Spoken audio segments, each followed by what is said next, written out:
On today's episode, I'm going to be talking about 8 reasons why you may get triggered. And this is going to be interesting too, because I have a different angle here where I'm taking this from a different perspective, maybe deeper than what most people might think about. Now let's talk a little bit about triggers to understand them, right? Now when it comes to my own personal experience with triggers, which is really only what I can talk from, I grew up in a household, as many of you may know, that was very violent, very aggressive for my father. And because it was such a toxic, abusive environment, that was what I learned, right? I learned anger. I learned frustration. I learned stress. I learned violence. These are the things that I learned growing up. So when it comes to triggers, this is something that I really have struggled with a lot of my life. And when I started my healing journey, all of the triggers that were showing up for me were actually there to show me where I had work to do.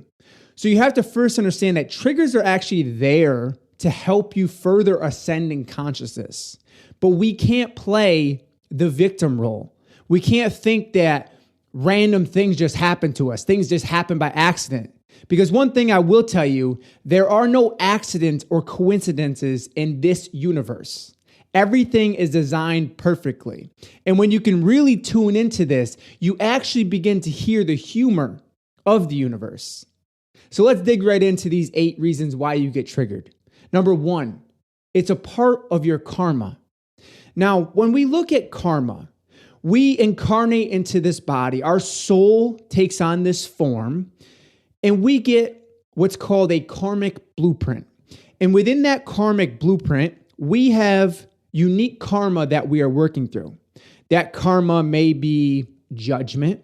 That karma may be greed. That karma may be helping other people. That karma may be with another person. Maybe you have a karmic relationship that you're involved in, or you've been involved in karmic relationships where you're with a person through a period of time and you're helping each other work out your karma, right? And sometimes that karma is very heavy. Sometimes it's actually very beautiful, right? Like I would say that my father, someone that I've worked a lot with in the healing sense and gotten us to a great place in our relationship, is a big part of my karma.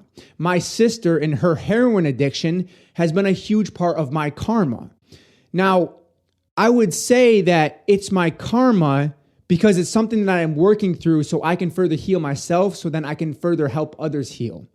Now, when it comes to the karmic predicament that we're all here together, the more we awaken, the further we ascend, the more we remove the veils of the ego, right?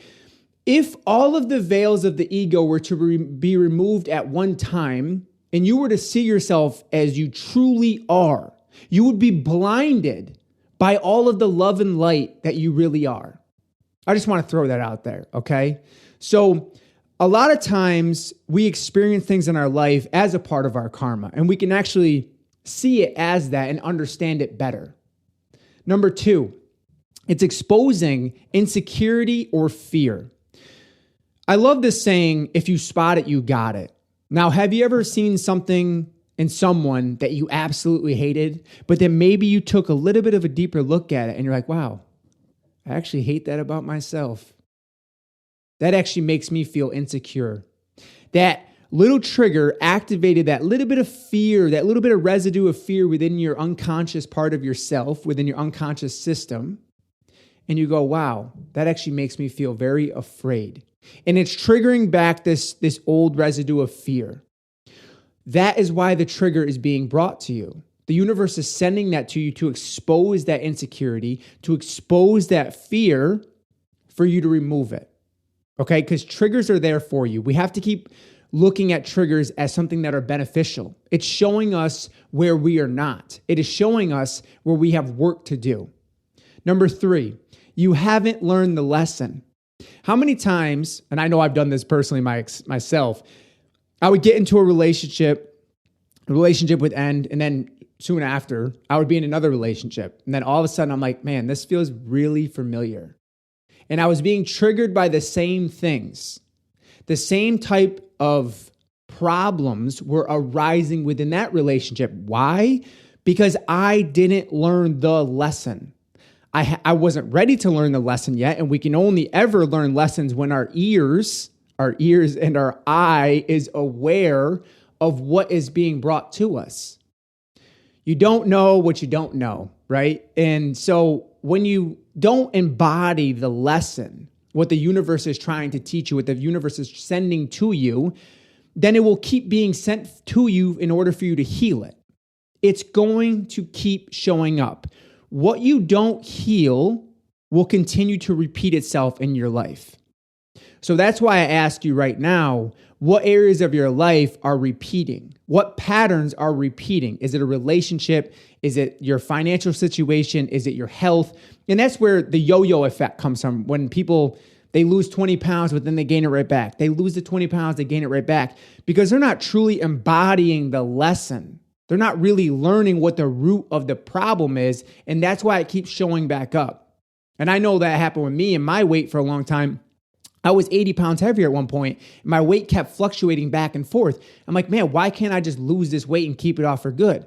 Well, there was many different layers that I hadn't gone to yet. And that happens in all areas of our life. Number 4, your ego, our ego, is losing power or control.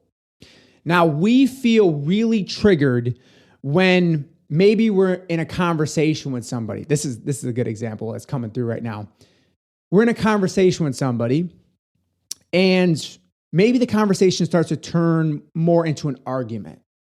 And all of a sudden, you start feeling really triggered. Why? Because you're losing power, you're losing control of the situation, of the conversation, and maybe it's going down a path that you don't want it to go. Now, what most people do is they need to be right so badly that they keep engaging with that conversation. I need to be right is what the ego is saying. I need to have power. I need to have control. So they stay engaged in this conversation and they're creating this fearful vibration around it, this energetic fear that continues to perpetuate the stress within the conversation and within their own life. Because of the need to be right, so many people suffer in this life. When you give up the need to be right, when you give up the need to have control over other people and things outside of yourself, when you give up the need to have all this power, you're freeing yourself. You'll realize that the need to be right, the need to have control is like living in a small little box. And the more you feed that ego, the smaller the box becomes. So the next time you're in a conversation and you start to feel that tension arise, just pull back, breathe, slow down, control your emotions instead of reacting to your emotions. It will pass. Number 5, you still live in duality and see others as separate from yourself. Allow that to resonate. In the world of duality, we don't see others as being created by the same energy source that created us. Now, I want you to think about that. The same energy source that created me created you. So if we strip away this body, you strip away your body, what do we have? 2 energy forms, 2 souls. Now, what's the difference? Nothing. That's why I believe in the theory of oneness. That's why I believe that everything in this universe is interconnected. You're connected to everything in this universe, energetically, to the trees, to the planet, to the animals, to other people. So everything is connected to you at your own soul level. What disconnects us from that is the ego. The ego says male, female. It identifies with races, black, white. It separates. It goes, oh, you're a sports fan of this team, but not of this team. We're different. We come from this part of the world, so you're different because I live in this part of the world. And it sees people as individual, as divided. And the more we divide ourselves, the more the ego is strengthened. Now, what we can do is begin to unite as one collective consciousness. Because that is how we unite. That is how we heal. When we realize that everything in this universe is one, you begin to see the unity in all of it. And you begin to collaborate with your fellow brothers and sisters on this planet instead of competing against them. What are you competing for? More strength for the ego? But when you collaborate, you realize the abundance. When you compete, you're coming from a place of scarcity. What are you competing for? To be right? To feed your ego? Right? And this is the world that I lived in for a very long time. I lived in the world of competition. I need to be better than other people.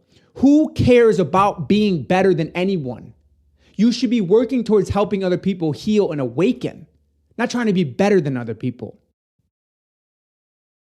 Number 6, it's mirroring something back to you that you haven't healed. And I've talked a lot about in this video already, the mirroring effect. When you have something brought into your life, an experience brought into your life, a person brought into your life, it's mirroring something back to you that you haven't healed. For example, if you're driving in traffic and someone cuts you off and you get really angry, poke. That's the universe. Poke. Just got you again. I'll tell the story too of one time I was loading my suitcases in my car. And we have this huge Cane Corso at my dad's house. And I was loading up the suitcases in my car at my dad's house. And her name is Maya. She's about 120 pounds. She got a head on her about this big. And I'm putting the suitcases in my car. And I'm kind of frustrated. I think I was arguing with my dad at the time or something. And she came over and I was bent over and she headbutted me in my mouth. And she was just being playful. And I could feel the tension. I got so mad. And I'm like, oh, and I'm like about to yell. And then all of a sudden, I heard this voice come in to my right ear. And it said, haha, just got you again. Man, was that a powerful lesson. Now that is an alchemist. When you can transform anger into humor, you're transforming the dark into the light. You're shifting the vibration of the energy. You have the ability to do that as well. So the next time you feel that fear, can you transform it into love? The next time you feel that anger, can you shift that vibration into joy? Because that is what an alchemist can do. And we all have this ability. You're not some special person if you could do it. We all have this ability to do that. Number 7, you're still holding on to unconscious anger, hurt, or sadness from your past. Think about the unconscious parts of ourselves that are always being brought up, right? Sometimes we repress our emotions so deeply, they're so deep buried down that we don't even have access to them. But then something painful happens in our life, then all of a sudden we're like, wow, I remember when that happened at 12 years old when my father abused me. I remember when my mother couldn't speak her truth. I remember her conditional love towards me. I remember how I couldn't trust my father. Now, this is actually beautiful because the more we can feel, the more that we can heal. Okay, so if there's still residue of unconscious stuff within your system, at some point, whether in this life or the next, it's going to be brought up to heal. So the next time you're feeling triggered, take a good look at that. Is this just an old unconscious pattern that's showing up for me to heal? Why is this really being brought to me? Number 8, it's triggering past wounds from not being able to trust your father or experiencing conditional love from your mother. Now, when I felt into this, it really hit home because a lot of times we don't trust our father growing up. We don't trust his masculine energy to be present. We don't trust that he won't leave. We won't trust his commitment to us. And we just feel isolated. We feel alone. We feel abandoned by our father. And I know that I couldn't trust my dad's masculine energy because he was always so angry. He was always so violent. He was always so rageful. So what did I do? I created this energetic wound of not being able to trust. Now, think about it. Your mother and father are the first people that you love. It's the first energetic connection that you have. You start developing a love for your mother when you're in her womb, when you're being born and brought into this world in her womb.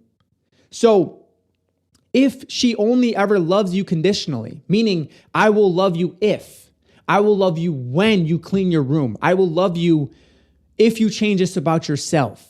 It's very conditional. And we all experience so much conditional love in this universe. We've all experienced it. I experienced a lot of it in my life.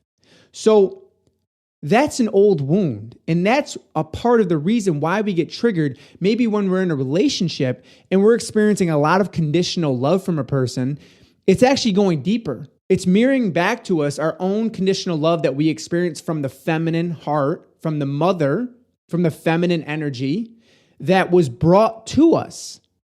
So now it's being brought up 10 years later, 20 years later, and we're like, why does this person only love me conditionally? Well, have you healed the wound with your mother? Have you healed the wound with your father? And then when we go back and we start energetically healing those wounds, we begin to free ourselves from this paradox of suffering. You have the ability to heal. We all do. We all have the ability to go within and heal ourselves. So I'm curious to know, what has been your experience working with triggers? Have you dealt with this? Have you found good ways to heal with triggers? Thank you so much for tuning in today's transmission. I hope that it brought you a ton of value. As always, stay open, stay loving, and stay connected to that beautiful source within you.